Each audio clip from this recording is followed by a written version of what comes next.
Day 30, Chapter 7, page 100. Koranbong, New South Wales. Where shall our Australian Bible School be located? Should schools be located in the cities or within a few miles from them, it would be most difficult to counteract the influence of the former education which students have received in regard to these holidays and practices connected with them, such as horse racing, betting, and the offering of prizes.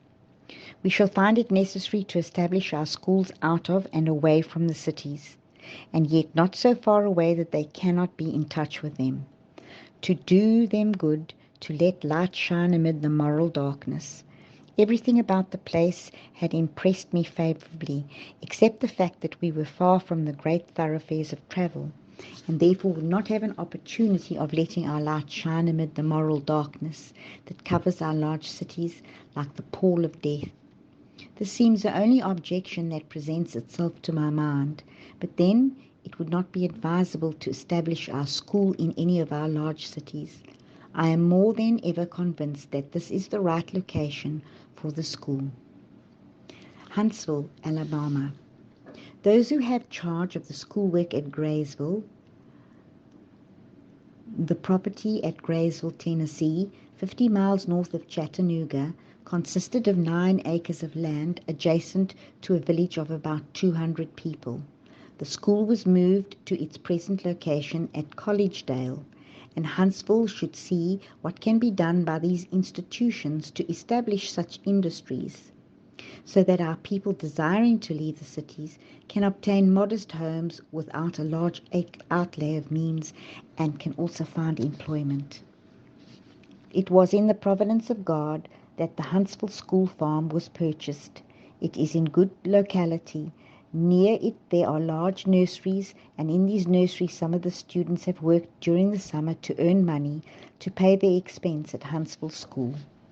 The Huntsville School Farm is a most peaceful place, and with its 300 and more acres of land should accomplish much in the line of industrial training and the raising of crops.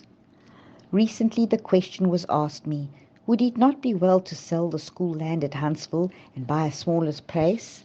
Instruction was given me that this farm must not be sold, that the institution possesses many advantages for carrying forward of a colored school.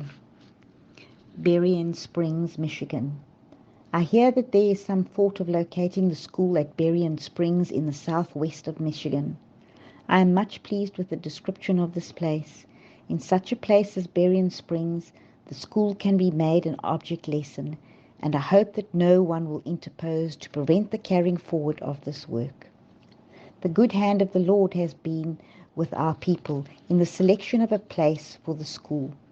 This place corresponds to the representations given me as to where the school should be located.